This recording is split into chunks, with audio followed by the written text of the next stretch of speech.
phone, though. You know what? I'm actually very impressed that many of you keep a calendar. I don't know that when I was in middle school, I knew what a calendar was. I don't Okay, know if I that's a great keep a question. calendar now. You'll figure it out when you're older. You don't know what it is now? No, I don't know if I can keep up with one now. Really? Yeah, if it weren't for my mom telling me to constantly put stuff in the calendar, it probably would not be in Okay, there. that makes sense. But you have notifications on your phone that tells you hey, this thing's happening today or whatever? Yeah. Yeah. Life is so crazy now. I don't know how you operate without a calendar or a parent. So yeah, that's just kind of how life goes. You guys doing good this morning? How many of you had a great Thanksgiving? Anybody? Thumbs up to this. Yes, good Thanksgivings. How many of you ate way too much food? Anybody? Yes, nice. Well done. I feel like I ate a moderate amount. Too much dessert? Okay.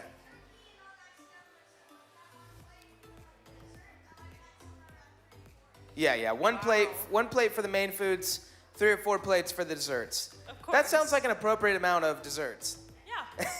Especially on Thanksgiving. How was your Thanksgiving? My Thanksgiving was great. I got to go see my extended family. We ate lots of food. Nice. I took a nap.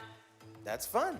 Yeah, ours was a little bit different. We woke up in my brother-in-law's house, and they have 3 little kids. And the daughter, our niece, had a fever. So we checked with the rest of the family, hey, should we come over? And they were like, no, please don't come over, because we live in strange times, and a fever's not great anyway. So we stayed at my brother-in-law's house, and it was fun. It just was very different. People brought us food. They shoveled it through the door or the window or whatever. But we still had Thanksgiving foods. It just was pretty different. So we do have a few announcements for you guys. The first one I'll do is our Lexington mission trip. You can see applications are open. They've been open for a couple of weeks now, but there is still opportunity for you to get in your application. I had a couple come in this week, and so if you are at all interested in coming on this mission trip, we go down to Lexington, South Carolina, very exotic, as I always say, and it's like an hour and a half away, so it's not too far. We're doing work that anybody can do. A lot of it is construction, or we've worked with places like a Miracle Hill kind of thrift store this past year, and done some clothes sorting and helping them out with their store and everything they do there. So it's things that anybody can do. It's nothing that you have to have a college degree to be able to make happen. So if you are interested in doing that, it is a middle school through high school trip, and so you guys would be included in that, and we would love for you to go. There's only 20 spots though, so we are starting to put our team together. If you want your name in that grouping, then make sure you get that application in. What's our next announcement, Ella? All right, our next announcement is that on December 19th, we will not have FGS Middle School that morning. So that's in 2 weeks. That's crazy. Yeah. We'll be done. It is very sad, but I think there's some happier news coming up next, right, Dallas? Yeah, tell them what's happening next.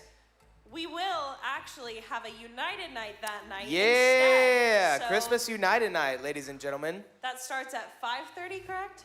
It starts 5:30. That sounds right to me. There will be food, so bring money for that. Yep, money for food trucks. I think all you need is $5 so you can get a whole meal. So that's a pretty good deal. Yep. Two different food trucks. So you'll be able to eat this time. This is one you can bring all of your friends to if they're in middle or high school. Because remember, United Nights are our combined events. So anybody that you know that would like to come, they can come on down. Maybe we'll see some famous mythical man. Yeah, and maybe it's he'll show Christmas up. themed, so dress up. It'll be fun. That's right. That's exactly right.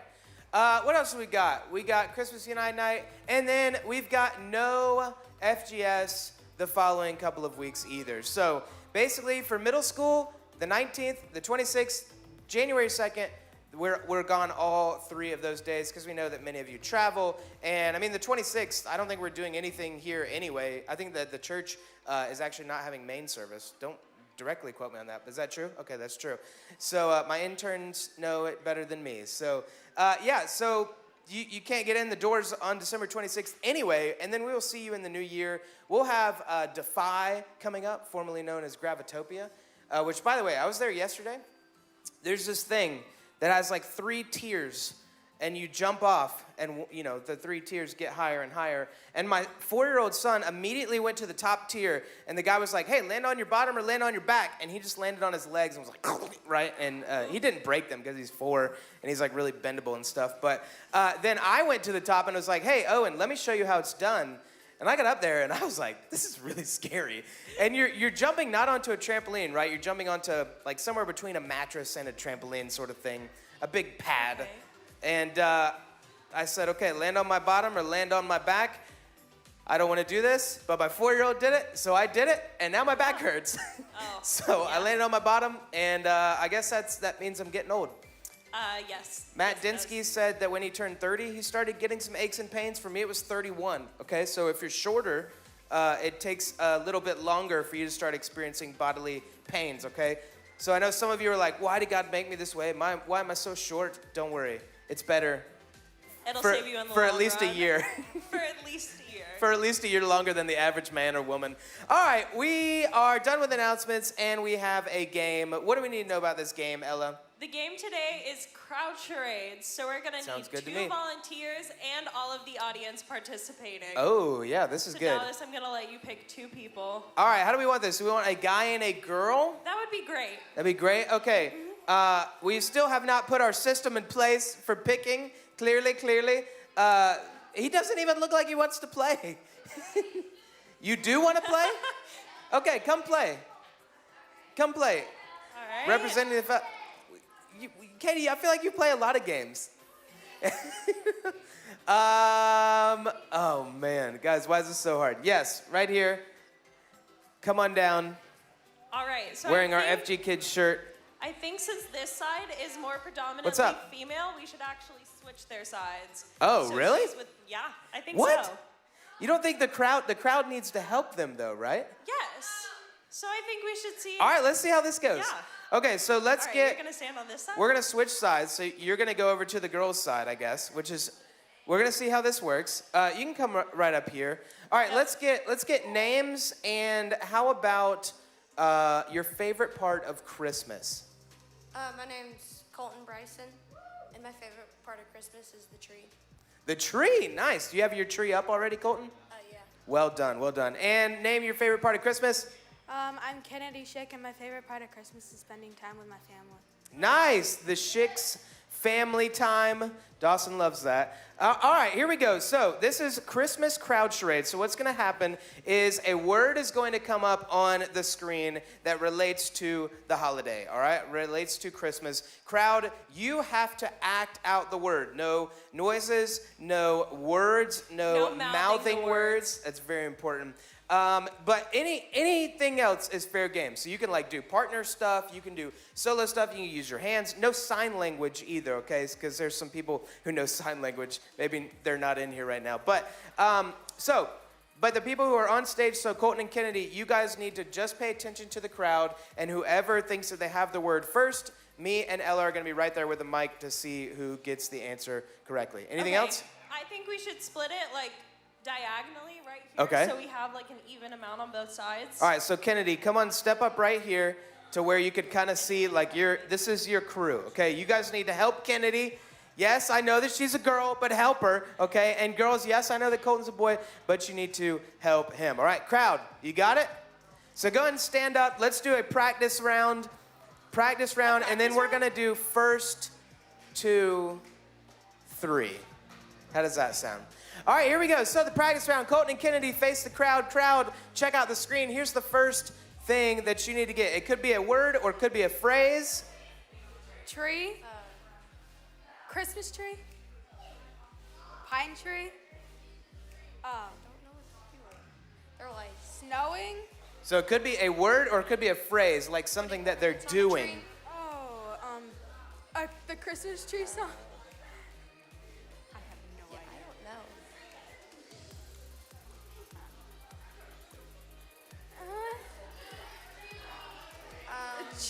I'm assuming it's a type of tree.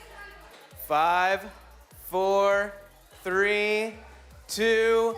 The tree. Decorating the tree. Kennedy just got it at the last second. All So right. that would have been Kennedy's point, but it was a practice round. Okay, was a so practice round. okay, practice round. So think Think Christmas, think things that you do at Christmas. Sometimes it may be just one word, but other times it may be like, I don't know, sledding in the snow or building a snowman or I don't know. I don't know what these are, so I'm just kind of naming random things. All right, here we go. Kennedy, Colton face the crowd. Crowd face the screen. Let's see what the next thing is. This is the first real time. All right, here we go. A present. Excited to opening presents. Opening presents. There it is. Kennedy got it. Colton, just start saying things out loud, and eventually you might get it, all right? So that's 1 point for Kennedy. Remember, we are going to 3. The first person to get to 3 of these charade things. All right, here we go. Colton and Kennedy face the crowd. Crowd face the screen. Let's see what this next thing is. All right, here we go. Whenever you think you got it. Eating, like, Making gingerbread. setting the table. Something. Setting Christmas dinner. Eating Christmas dinner. Making Spending Baking cookies. Colton got it. Nice, dude. All right, there we go. So that's 1 point over here. That's right. We got 1 point for Colton, 1 point for Kennedy. Colton and Kennedy face the crowd. Crowd face the screen. Here it is. When you think you got it. Writing Christmas lists to Santa. Writing Christmas list to Santa. We're going to give it to her. That was 1 point for Kennedy. She's got 2. All right, she just needs 1 more, and then she wins this crowd charade thing. Okay, here we go. Colton, Kennedy face the crowd. Crowd face the screen. Let's see what this is. Oh, wow. This would be a good partner one. Baby Jesus. Baby Jesus getting rocked. Manger. Baby Jesus in the Exactly. manger? No. A Christmas Rocking play. baby Jesus. No. The night the night that Jesus was born kind of like play. Saying manger rhymes or something. The Jesus' manger. All right, that's close enough. The night that Jesus was born. This is Jesus' birth. So I don't know who made these things. That's very graphic, okay? that's too much. But it also means that Kennedy got to 3. Colton had 1. Give it up for our contestants. Kennedy, you get your choice of candy or soda after service. You guys can have a seat. Let's do this. Do you know all the slides, don't you? Yes, I do. Okay, I don't care. Do you know the order of them? No. Okay, and the tech team could just pick a random one, right? All right, crowd, stand up. This is my side of the crowd. That's gonna be Ella's side of the crowd. We're gonna do like 2 rounds. No, let's do first to 2. First to 2? Let's do first to 2, okay? Me versus Ella. So I'm not looking at the screen. I'm facing you guys. Ella's facing you guys. Whenever you're ready, tech team, just put it up there. Come on, guys. We're doing. What in the world? Sliding? Going down the Sledding? chimney. Oh, going down the chimney. That was good. That's on me, guys. That's not you, okay? All right, Ella's got 1. I've got none. That's probably how it's going to end up anyway. Let's do this next one. If Ella gets it, it's over. Tag team, whenever you're ready. Riding on a sled? Sled ride. Did we say it at the same time? Technically, but I said the exact words on this. Yeah, but technically we said it at the same time. Go again. We're tied. Okay. Well, we're not tied. She's winning, but whatever. Forget it. Whenever you're ready, tag team. Come on. Building a snowman. Baking cookies. What? We already did that one. You cheaters. All right, forget it. Ella wins. I lost. It was destined to be that way anyway, because she created the game, okay? She created the game. Yeah. Hey, I have turn an unfair advantage. turn to your neighbor and tell them your favorite part of Christmas. On your mark, get set, go.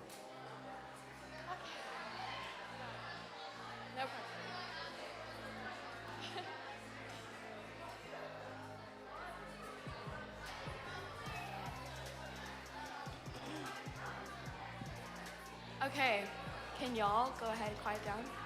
You guys can go ahead and stand up. Yeah. Okay, so for call to worship this morning, I'm gonna talk about the word Noel. Does anybody know what Noel means? Go ahead, what do you think it means? Not quite. That is a really good guess, but not quite. Anybody else? Go ahead. That is one of the meanings, but the meaning I'm going to talk about is born. So like directly translated, Noel is going to mean born. So this is a really obvious question, but around this time of year, who do we celebrate being born? Right. So when we sing the word Noel, we're singing about Jesus being born.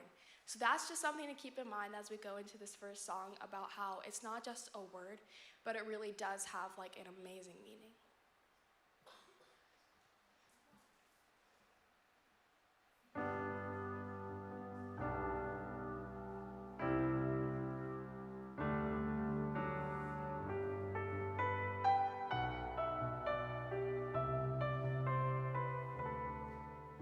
The first Noel, the angel did say, was to certain poor shepherds in fields as they lay, in fields where they lay, keeping their sheep on a cold winter's night that was so deep. Noel, Noel, Noel, Noel.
Sweet hymns of joy in grateful chorus raise we, let all within us praise his holy name.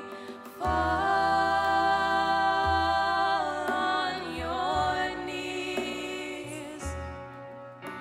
Oh, hear the angel voices. Oh, night divine, oh, night when Christ was born. Oh, night divine,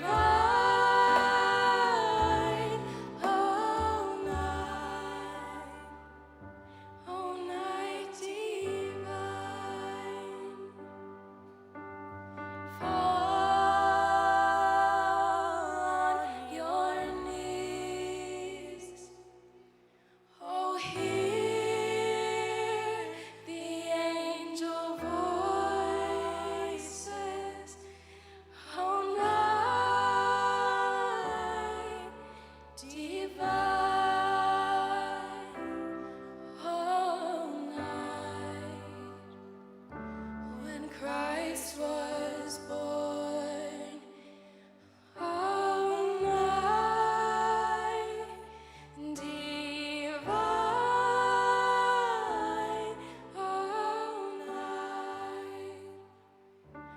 Oh, night divine. Would you guys pray with me? Dear Lord, I thank you for this morning and how no matter what came before, we stepped into these doors. We are still able to be here and worship you freely and openly, especially in this season where we're coming to celebrate the birth of the Son, Jesus Christ. I pray that as Dallas steps up here to do his Q&A, we have curious and open minds to hear more about what you have in store for us. I pray all these things in Jesus' name. Amen. Nice. Well, hello, guys. This is our second to last message in our Heaven and Earth Collide series. So this one is going to be a little bit different. Next week will be a more typical message. But this week, like Ella was just saying in her prayer, is actually going to be a little bit of a Q&A. And it's not going to be a totally like off the cuff, hey, you guys get to ask anything you want. If you do want to do that, probably a better platform for something like that would be just in one-on-one. Know that you guys can ask myself or your leaders any questions, and we may not have all the answers, but we can talk about the answers and kind of discover things together. So what I'm doing right now, though, is I'm going to take 10 of the questions that you guys have asked over the last several weeks, over the first couple weeks, really, of this series. And there were a lot of them. Remember, I kind of said there were two really big categories, kind of like what does life look like after we die kind of thing, and then where did sin come from, and that whole thing, which we answered a lot of in a message a couple weeks ago. So if that was any of your question and you missed that one, any of the things surrounding sin and where did evil and where did all that stuff start, and why are we living in a broken world like we are today, we didn't answer every single question, but we answered a lot of them, I think, in that message. And so maybe go back. We have all of our messages every first hour, you may not know this, is recorded or streamed on YouTube, and then it's just stuck up on YouTube. So you can watch yourself play a silly game. You can watch the Chunky if you missed that a couple weeks ago, or you can also listen to the message or listen to any of the music. We've also got, iTunes and or at least Spotify, I think. So something like that. We've got podcasts that you can listen to audibly. So we're going to take 10 of the questions, and most of these questions today relate to what happens when we die, or what is the afterlife, specifically talking about heaven and church and our youth group to be a place where it is okay to ask questions. I think that there's a lot of places, and maybe you've been at a church like this before, where it felt like, maybe I'm not supposed to ask that, or maybe I'm not supposed to be wondering or thinking about that. But this is not a place where we're going to shut down discussion and shut down questioning and shut down searching for answers. So please, please, please don't stop asking questions just because yours isn't one of the 10 that is today. So each of the questions are going to come up on the screen. And the first one is this: what is heaven? What is heaven? So in a nutshell, and this is going to probably be a little bit of a shorter message kind of thing this morning because it is Q&A, and then you guys will have more time in your small groups. So in a nutshell, heaven is this: it is a place where God fully dwells and God fully rules and reigns uninterrupted. Heaven is a place where it's God's space. It's where he fully dwells and where he does his will uninterrupted. It was meant to be a space for us as well, but as we've been talking about over the last few weeks, we kind of messed that up. So heaven is a real place. It's not something that we can necessarily reach out and touch at the moment. But in a nutshell, heaven is God's space. And so there's a lot of thoughts about, like, what does heaven look like? There's definitely there's angelic beings that are there dwelling with God. There are people who have passed on from this life into the next, and they are with God in heaven. We'll talk a little bit more about that. I'm trying not to jump ahead in the questions. But in a nutshell, heaven is God's space, and it's a space where people who are a part of God's kingdom family end up dwelling and living with him until the time, remember, like this whole big timeline story of where we're going, until heaven and earth are merged once again. So heaven is also, it's kind of waiting, it's anticipating this eventual time where God and man will dwell fully together in this new heavens and new earth that are combined again, okay? So that was question number one. Question number two: what will we do in heaven? A lot of you were wondering that. Like, do we sing? A lot of movies and stuff, they picture heaven, just us in white robes for some reason, and we're all like have crowns, or not crowns, but some sort of halo kind of thing on our head, and we've got wings. We look like angels. I'm not so sure that we're gonna look and dress like that, but I do know that we're gonna have a lot of fun in heaven. Like, heaven's gonna be really, really enjoyable. We're gonna get to play and laugh, and we're probably gonna sing, and we're gonna be able to have relationships and friendships and all of those things. And how do we know this? Because, well, in the beginning, those are the kinds of things that were going on in the garden. Like, they took care of the garden, and they got to spend time with animals, and they got to spend time with God, and they got to walk through the garden with him. They got to enjoy, Adam and Eve got to enjoy life. And so when we get to heaven, we're going to get to enjoy life as well. And all of it, in some way, shape, or form, get this, is going to be done in a way that glorifies God. So in the ways that we eat, and in the ways that we walk through whatever gardens or whatever cities we get to experience in heaven, like all the things that we do, all the ways that we play, it's all going to be done in a way that glorifies God. So will we be singing to him forever? Maybe in some way, shape, or form. Will we be glorifying him forever? Definitely in all that we do. But it may not always look like singing, right? So heaven's going to be really, really fun. It's not going to be as dull as some of us think it is. So number 3, will we recognize people in heaven? Well, it seems like it. It seems like we will recognize people in heaven. There's this one moment in particular when Jesus, it's called the Transfiguration, where Jesus shows his glory to a couple of his disciples.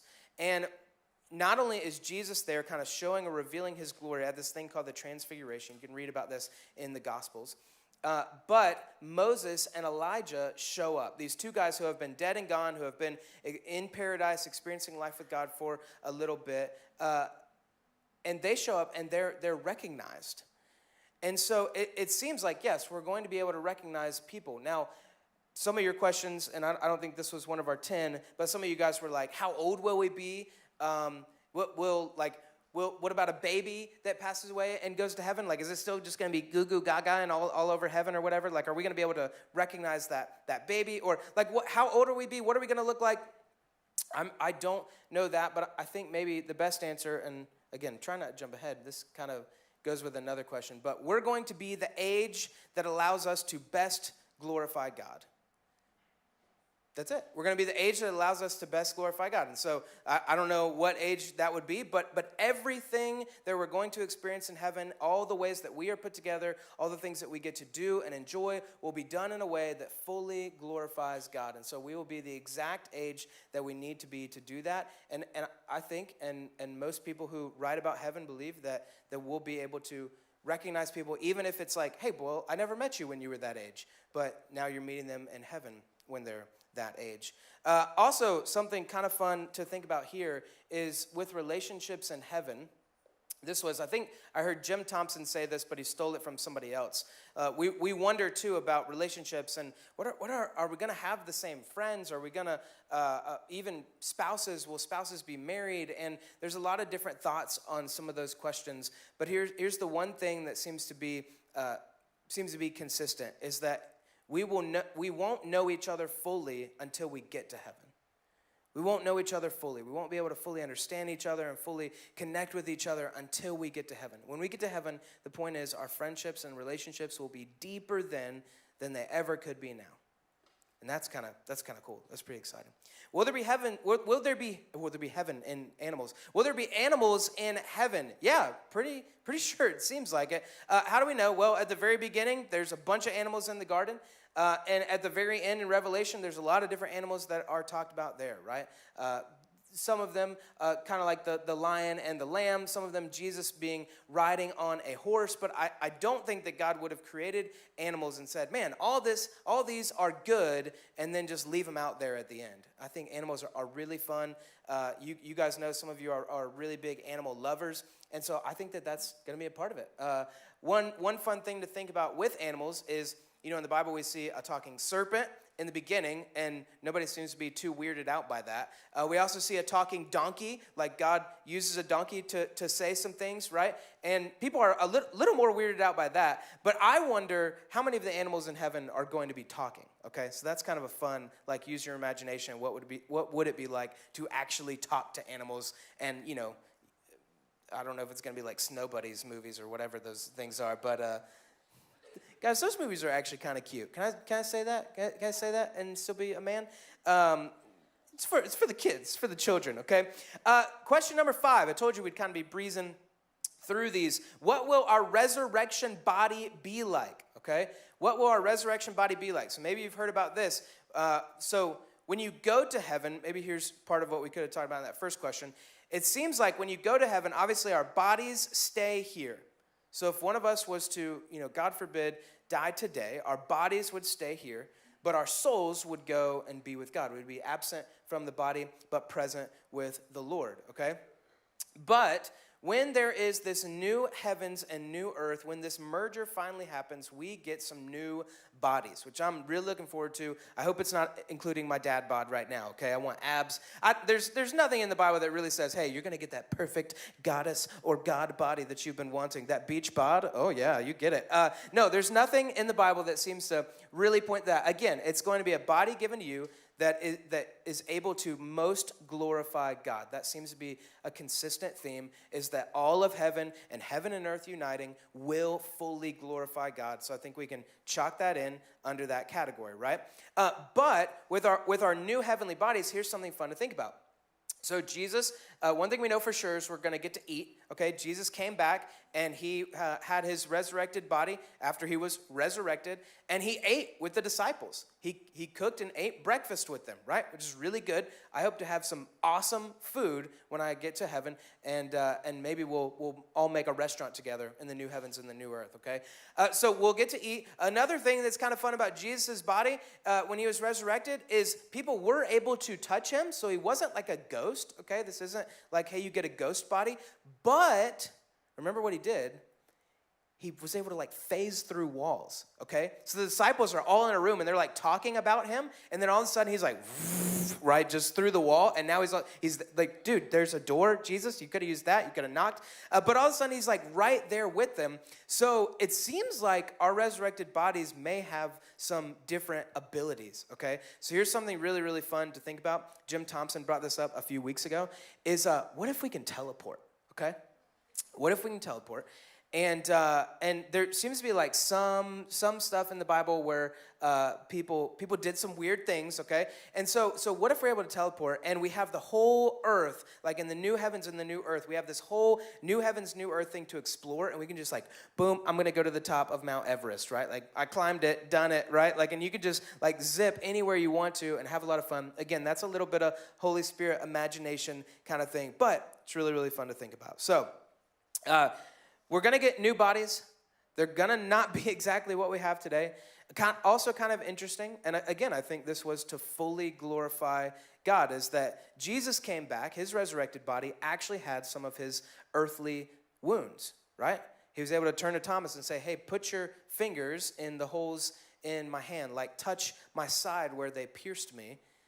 And I've wondered about that. Like, why would God in the flesh, like, why would Jesus have any of those wounds in his resurrected body? Isn't it supposed to be your like beach bod body?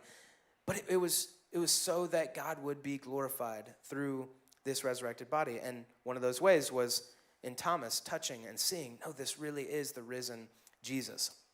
So interesting to think about what that might look like for us. Question number 6, we are already halfway done. Do we go to heaven immediately when we die? Again, I was talking earlier about how if we were to die today, seems like we leave our body, we're absent from our body, but our soul, this thing that we can't quite touch or feel, but I think many of us would say there's clearly something deeper, there's clearly something more to us than just our body or just our minds or even just our emotions. Like there's something there. We would call that the soul. The soul goes to be with Jesus. Where do we see this in the scriptures? Or the soul goes to be in heaven with God, with Jesus. Where do we see this in scriptures? Jesus is on the cross. He's got a thief next to him, and he tells the thief, today you will be with me in paradise. So not like, hey man, thousands of years from now, although that's maybe, eventually thousands of years from now, you will also be with me. But he says today. So there's not like this waiting place that we go. In fact, in some ways, I kind of mentioned this earlier, heaven is almost a waiting place, okay? Hear me out. Not because it's like, hey, you got to wait here and then you can get into this place. But no, heaven is waiting and anticipating the final merger, heaven and earth.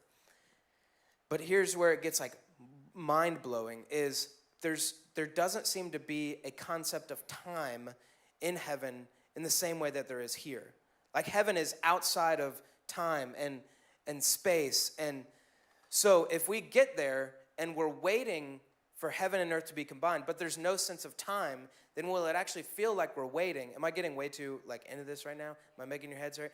But if there's no sense of time, then will it feel like we're waiting? And in fact, when we get to heaven, will it be like boom, bang, we're in heaven, but now everything's merged because there's no sense of time and we didn't even feel it, and now it's all happening, but I don't know. That's just kind of how my mind works. It gets kind of crazy to think about there being no. I even think about sometimes like this. Like when I get to heaven, like if I were to die today and I was waiting for, let's just say, my boys to get to heaven or my wife to get to heaven, I don't even know that it would feel like I'm waiting. Like sometimes we think about how sad it would be to be in heaven and know that people are still here on earth, but I think time isn't a thing. In this other kind of dimension that is heaven. So just really fun to think about. You can get kind of crazy with that. All right, question 7, what is hell? What is hell, okay?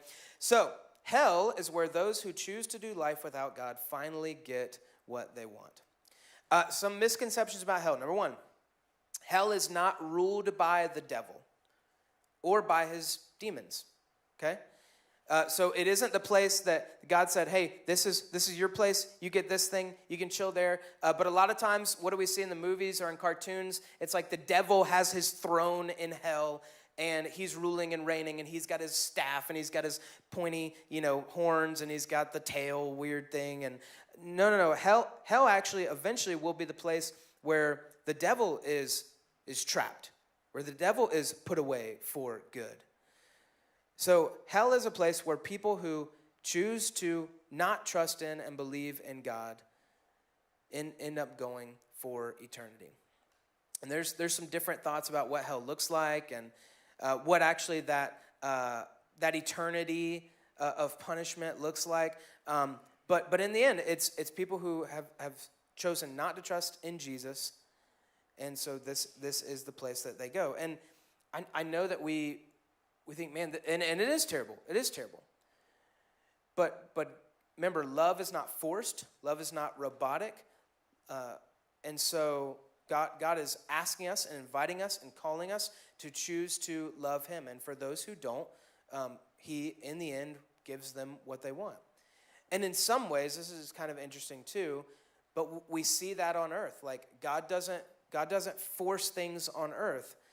We see people who kind of create their own hell on earth by choosing to give their life to certain things or to certain people, to spend their time doing certain things, where they kind of experience, not quite, because God still, like Jesus still has authority over the earth.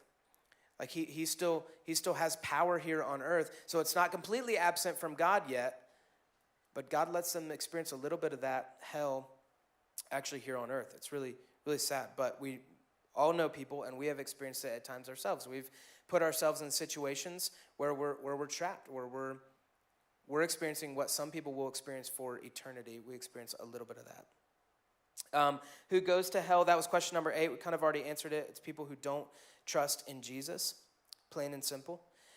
Where is heaven? Where is hell? So most people think, and this is actually how the Bible describes it, and so it's not wrong that we think this way, but I think it's more to kind of give us like some sort of, hey, it's not here, it's somewhere else. But oftentimes heaven is described as being like up above. Hell is described as being down below. Again, I think this was just to kind of give some language and give a picture. But I think that heaven and hell, it's more like other dimensions. Okay, so this is kind of where some of you Marvel fans might be like, ooh, or Spider-Man Into the Multiverse. I think that in some ways, heaven is closer than we think, and hell is closer than we think. But because the three are not one, and because specifically heaven and earth are not one right now, we can't just reach out and touch it. But remember, we've talked about this all series, that and I just talked about it with experiencing a little bit of hell. We can experience that on earth. We can also experience heaven on earth. So there's these moments where it seems like the dimensions kind of cross, or there's some breakthrough between them. And specifically now that Jesus has come, this merger is happening again, right? So now we can taste a little bit of heaven on earth. We can also taste a little bit of hell on earth. So they're not really like, hey, once you go far enough in the sky, do you get to heaven? Or once you go deep enough in the ground, do you get to hell? Actually, apparently you get to China, okay? If I understand correctly, you drill far enough and you get to China. But hell's also not, some people think this, like that it's just in the center of the earth.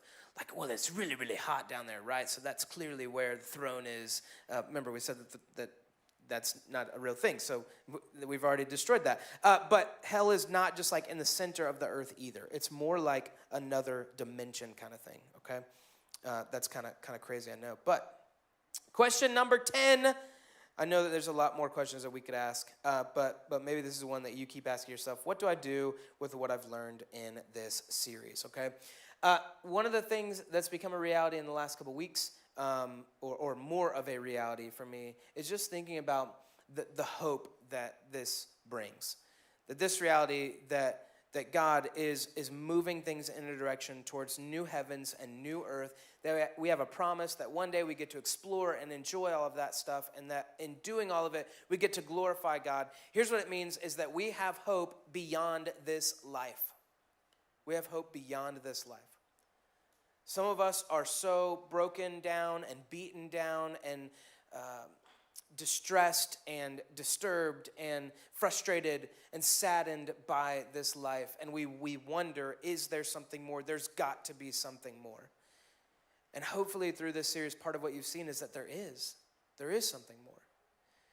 And so whether that's really personal to you, or you think about somebody else who's passed away and they knew Jesus, and you're wondering, am I ever going to be able to see them again? There's that hope and there's that promise. And that we get to do it under the full lordship, rule, and reign of God. Man, so that's part of what I hope you take away from this series. The other thing is, like, I hope that in your conversations with people, as they're asking you about what you believe, that you have maybe a clearer understanding of, hey, it's not just about make all the right decisions and one day you go to heaven or you go to hell, but it's like actually joining God in what he's doing to bring heaven and earth together.